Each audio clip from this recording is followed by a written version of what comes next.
એના ઉપર સામે માણસ વિશ્વાસ કરે અને કરે. જો સુમિત્રા સીધું સામગ્રી લઈ ઘેર આવી, સ્નાન કરી, રસોઈ કરી, શ્રી ઠાકોરજીને ભોગ ધરી, બધા વૈષ્ણવોને પ્રસાદ લેવડાવ્યો. જેનો મનોરથ હતો કે ભૂખ્યા જવા દેવાય નહીં. આપણામાં મોટો મનોરથ એ કશું જ આપણું સામર્થ્ય ન હોય તો તમે 5 વૈષ્ણવને પાતર લેવડાવો ને, ઠાકોરજી સિંહાસન પર કૂદે. ભલે તમારું બીજું કોઈ સામર્થ્ય નથી અને કોઈ લેવડાવતું હોય ને તો આડું ન આવવું. એનું કારણ છે ઓલાનો મનોરથ અધૂરો રહે. આપણે નથી લેવડાવી શકતા તો કાંઈ વાંધો નહીં, પણ જે કરી રહ્યા છે, જો શુક્રાચાર્ય એ ઓલા વામન ભગવાન આવ્યા તો ના પાડી, આને તું વચન ના આપ, અને કાણું આમ મારી ઓલી કાણું કર્યું તો એ બાડા થઈ ગયા. ત્યારે અંદર ભાવ પ્રકાશમાં લખ્યું છે કે કોઈ સારા કાર્ય કરતા હોય ને તો ક્યારેય આપણે આડખીલી રૂપ ન બનવું. આપણાથી ન થાય વંદન કરો, પણ બીજા કરતા હોય એને તમે સન્માન આપો, એને મદદરૂપ થાવ. કે તમારે કાંઈ કામની જરૂર હોય તો કહેજો, હું તમારે ત્યાં ચોક્કસ મદદ કરવા આવીશ. હવે આગળ બધા વૈષ્ણવોને પ્રસાદ લેવડાવ્યો. પછી જે મહાપ્રસાદ વધ્યો તે ગાયોને ખવડાવ્યો, પોતે ન ખાધો. કેમ? પોતાનો દેવ ગીરવે મૂકીને લાવી હતી, એટલે આ પ્રસાદ મારાથી લેવાય નહીં. તેમાંથી તેણે કાંઈ પણ લીધું નહીં. સાંજે કૃષ્ણદાસ ઘેર આવ્યા. વૈષ્ણવને મળી ઘણા પ્રસન્ન થયા. વૈષ્ણવે વિદાય માગી ત્યારે તેમણે ભારે હૈયે વિદાય આપી. કૃષ્ણદાસે સુમિત્રાને પૂછ્યું, શું વૈષ્ણવો આપણા ઘેરથી ભૂખ્યા ગયા? ના, તેઓ મહાપ્રસાદ લઈને વિદાય થયા. તમે જરાય ચિંતા કરતા નહીં. પણ આજે સવારે હું ગયો ત્યારે તો ઘરમાં અનાજનો એક દાણો પણ હતો નહીં. આપણે એટલા બધા ગરીબ છીએ કે કોઈ આપણને ઉધાર પણ આપે નહીં, તો વૈષ્ણવોને તે પ્રસાદ કેવી રીતે લેવડાવ્યો? સુમિત્રાએ બધી હકીકત કહી. તે સાંભળી કૃષ્ણદાસ પ્રસન્ન થયા. સાચું કહી દીધું, મારો દેહ હું વાણિયાને ત્યાં ગીરવે મૂકી આવ્યો છું. કૃષ્ણદાસ પ્રસન્ન થયા કે તારો દેહ ભલે તે ગીરવે મૂક્યો, પણ વૈષ્ણવો તો મહાપ્રસાદ લઈને ગયા ને. મારા વાલા, મહાપ્રસાદનું આટલું બધું મહાત્મ્ય છે, તમે સમજો ને તો મહાપ્રસાદ લેવડાવવા જેવું એકેય ઉત્તમ કાર્ય નથી. અતિ પ્રસન્ન થયા. તમે ધન્ય છો, તે આપણો ધર્મ રાખ્યો. રાત પડી એટલે કૃષ્ણદાસે સુમિત્રાને કહ્યું, તું વાણિયાને જે વચન આપીને આવી છે તેનું પાલન કરવું જોઈએ. વૈષ્ણવ કદી છેતરપિંડી કરે, અને છેતરપિંડી કરે એ વૈષ્ણવ હોય. વૈષ્ણવને તો ના છેતરે મારા વાલા, પણ વૈષ્ણવ બીજાને પણ ન છેતરે, કોઈ હારે પ્રપંચ ન કરે. કારણ વલ્લભને સૌથી વધુ ના ગમતું હોય તો આ છેતરપિંડી. હવે આગળ, વાણિયાએ આપણો ધર્મ રાખ્યો તો આપણે તેને દગો ન દેવાય. તું સરસ તૈયાર થઈને જઈ આવ. સુમિત્રા તૈયાર થયા. ત્યાં ધોધમાર વરસાદ વરસવા લાગ્યો. અંધારું થઈ ગયું. કૃષ્ણદાસે કહ્યું, સાંભળ, રસ્તામાં કીચડ હશે, તારું શરીર ગંદુ થાય, માટે તું મારા ખભે બેસી જા, હું તને તેના ઘરે મૂકી જાઉં. આ જુઓ કેવી રીતે વાણિયાનો અંગીકાર કર્યો છે. આ લીલાને દોષ દ્રષ્ટિથી જોવા જેવી નથી. છેલ્લે આનું ફળ આવે ને ત્યારે બધા સમજજો. કૃષ્ણદાસ સુમિત્રાને ખભે બેસાડી વણિકના ઘેર લઈ ગયા. સુમિત્રાએ કમાડ ખખડાવ્યું. વાણિયો મનમાં રાજો થયો કે વાહ, આણે તો કહ્યું તું પણ સરસ તૈયાર થઈને આવી ગઈ. પાણીનો લોટો લઈને બહાર આવ્યો અને બોલ્યો, આવ સુમિત્રા. આવા વરસાદમાં પણ તે બોલેલું વચન પાળ્યું ખરું. પગ કીચડથી ખરડાયા હશે, લે આ પાણી લઈ અને પગ ધોઈ લે. સુમિત્રાને જોઈ તો એકદમ સ્વચ્છ, સરસ, સોળે શણગાર સજેલી, જે વચન આપ્યું હતું એ પ્રમાણે હસતી હસતી આવી. મારા પગ તો કોરા છે, ધોવાની જરૂર નથી. આવા વરસાદમાં તારા પગ કોરા કેવી રીતે રહ્યા? તારે તે વાત સાથે કોઈ મતલબ નથી. તારે જે કામ કરવાનું છે કરી લે, એટલે હું જાઉં.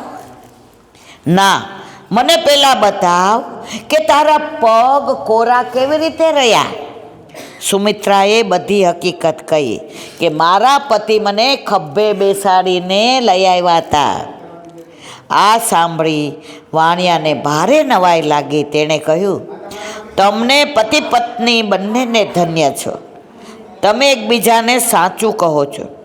તારો પતિ પોતે તને મારા ત્યાં ખભે બેસાડીને લઈ આવ્યો. સીધું લેવા માટે તે તારી જાત મને સોંપવાની તૈયારી બતાવી. બદલામાં બીજું કશું તું માગતી નથી. આ બધું શું છે? મને સાચે સાચું કે. સુમિત્રાએ બધી હકીકત તેને કહી. મારા ઘેરથી વૈષ્ણવો ભૂખ્યા જાય તો અમારું જીવવું નકામું થઈ જાય. લોહી માંસના આ શરીરને જો વૈષ્ણવની સેવામાં વેચવો પડે તોય શું? માટે મેં આ વચન આપ્યું હતું. આ બધું સાંભળતા વાણિયાએ પોતાના કામાંધ સ્વભાવ માટે ઘણો પસ્તાવો થયો. જુઓ, ઠાકોરજી કોઈનો દેહ વેચવા દે ખરા મારા વાલા? કોઈને ખરાબ કાર્ય કરવા દે ખરા?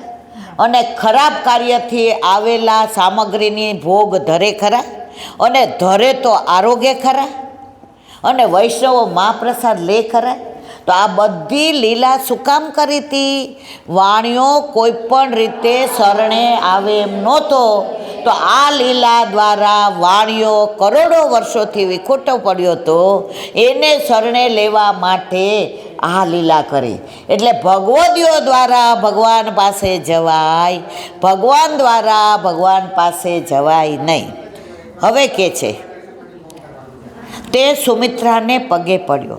તેણે કહ્યું, બેન, તું આજથી મારી ધર્મની બેન છો. મારો અપરાધ ક્ષમા કર. બેન તરીકે તેણે સુમિત્રાને એક નવી સાડી ઓઢાડી કે આજથી તું મારી ધર્મની બેન. પછી તે જાતે સુમિત્રાને તેના ઘરે મૂકી આવ્યો કે હવે આજથી તું મારી બેન અને હું તારા ધર્મનો ભાઈ. તેણે કૃષ્ણદાસને પગે પડીને કહ્યું, હું મહાપાપી છું, મારો અપરાધ ક્ષમા કરો. તમારી પત્ની મારી ધર્મની બેન છે. તમે મારા પૂજ્ય છો. મને સંસારના દુઃખમાંથી છોડાવો. જો આને ઠેકાણે લાવવા માટે થઈને વલ્લભે કૃષ્ણદાસ અને સુમિત્રા દ્વારા લીલા કરાવી. બાકી કોઈ દેહ વેચે? તો આવી લીલા ન થઈ હોત તો આ કામાંધ વાણિયો ક્યારેય શરણે આવ્યો હોત નહીં. હવે આગળ, ભાઈ, હું કોઈને સેવક કરતો નથી. કોણ કે છે? કૃષ્ણદાસ. ત્યારે તે વાણિયાએ આવી દંડવત કર્યા, પોતાના અપરાધની ક્ષમા માગી. ના ભાઈ, હું કોઈને સેવક કરતો નથી. અમે તો મહાપ્રભુજીના સેવક છીએ. તેઓ દ્વારકાથી પાછા પધારતા અહીં પધારશે ત્યારે તમે સેવક થજો. મહાપ્રભુજી પાછા પધાર્યા ત્યારે વાણિયાએ આવી દંડવત કર્યા, પોતાના અપરાધની ક્ષમા માગી. મહાપ્રભુજીએ કૃષ્ણદાસ અને એની પત્નીથી વાણિયાને સેવક કર્યા. શ્રી મહાપ્રભુજીએ કૃષ્ણદાસ અને સુમિત્રાને આજ્ઞા કરી, તમે ધન્ય છો.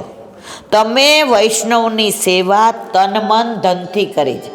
જુઓ, તન એટલે વાણિયાએ આ સ્ત્રીને માગી હતી ને, તો પેલી એ પોતાનું જે શરીર હતું એ ગીરવે મૂક્યું, તો તનની સેવા થઈ. મનથી ન ઈચ્છા છતાંય ત્યાં ગઈ અને ધન લઈ આવી, તો વૈષ્ણવને મહાપ્રસાદ લેવડાવ્યો. તો વલ્લભે કહ્યું, સાંભળો, તમે તન મન અને ધનથી ને વૈષ્ણવની સેવા કરી છે. હું તમારા પર અતિ પ્રસન્ન છું. તમારા સંગથી આ વણિક પણ વૈષ્ણવ બન્યો, જે ક્યારેય બને એવો હતો.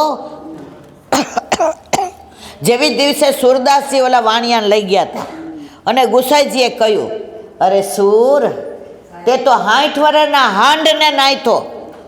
આ શબ્દ ગુસાઈજીના છે. તો અહીંયા વલ્લભ શું કહે છે? તમે ધન્ય છો. તમે તમારી આડીથી, તમારા સંગથી, તમારા તન મન ધનથી તમે વૈષ્ણવોને પ્રસાદ લેવડાવ્યો, તો તમારા સંગથી આ વાણિયો વૈષ્ણવ બન્યો. વૈષ્ણવ સેવા સર્વોત્તમ છે.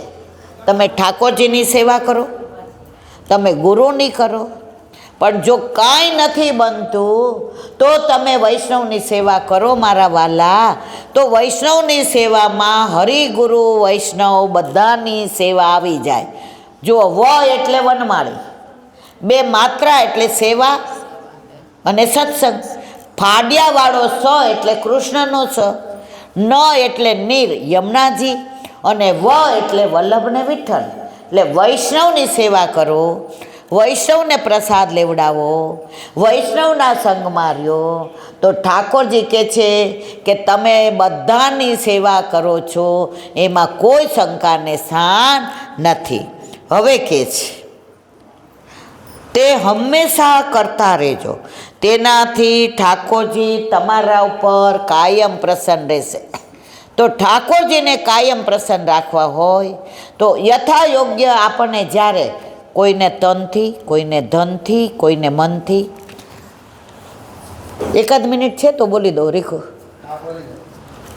એક વૈષ્ણવ છે, 5 વર્ષ પહેલાંનો સાચો બનેલો પ્રસંગ. એની દીકરી 3 મહિના પ્રેગ્નન્ટ હતી ને ત્યારે એનો વર એક્સિડન્ટમાં લીલામાં પહોંચી ગયો. હવે એને જેમ તેમ કરી કંપનીમાં જાય, નોકરી કરે ને, રસોઈ કરે ને, ફોલ બિલ્ડિંગ કરે ને. હવે દીકરીને લગ્ન કરવા હતા તો પોતાના લગ્નના જે 4-4.5 તોલા હતા ને એ વેચીને દીકરીનું બધી વ્યવસ્થા કરી, દોડા કરવાના, જવાનું, નક્કી કરવાનું.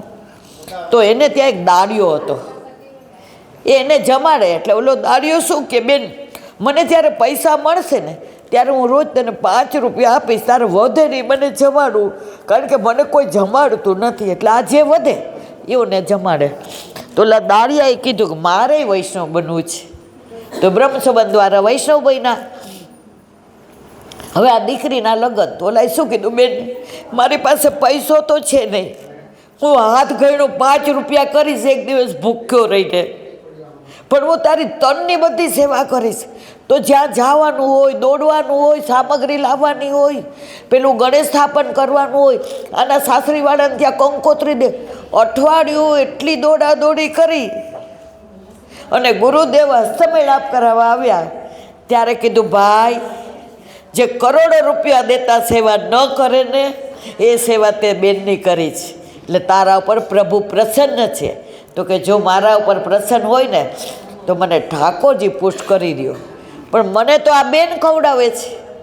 તો કે હવે ઠાકોરજી તને ખવડાવશે, જા. અને ઠાકોરજી પુષ્ટ કર્યા. અને એ જ્યાં રહેતો હતો ત્યાં બાજુમાં શેઠે એને કહ્યું કે હવે મારી તબિયત સારી નથી રહેતી, એટલે મારી દુકાને તારે બપોરે 12 થી 5 આવવાનું, હું તને 12 મહિનાનું અનાજ ભરી દઈશ, અને મારા ઘરે ગાય છે એ ગાયનું દૂધ લઈ જવાનું, અને ભાડું તારું ડાયરેક્ટ તારે ત્યાં પહોંચી જશે. તો જો ઠાકોરજી પધાર્યા, વૈષ્ણવનો સંગ મળ્યો, બ્રહ્મ સંબંધ લીધું, તો તનની સેવા કરી હતી, ધન નહોતું.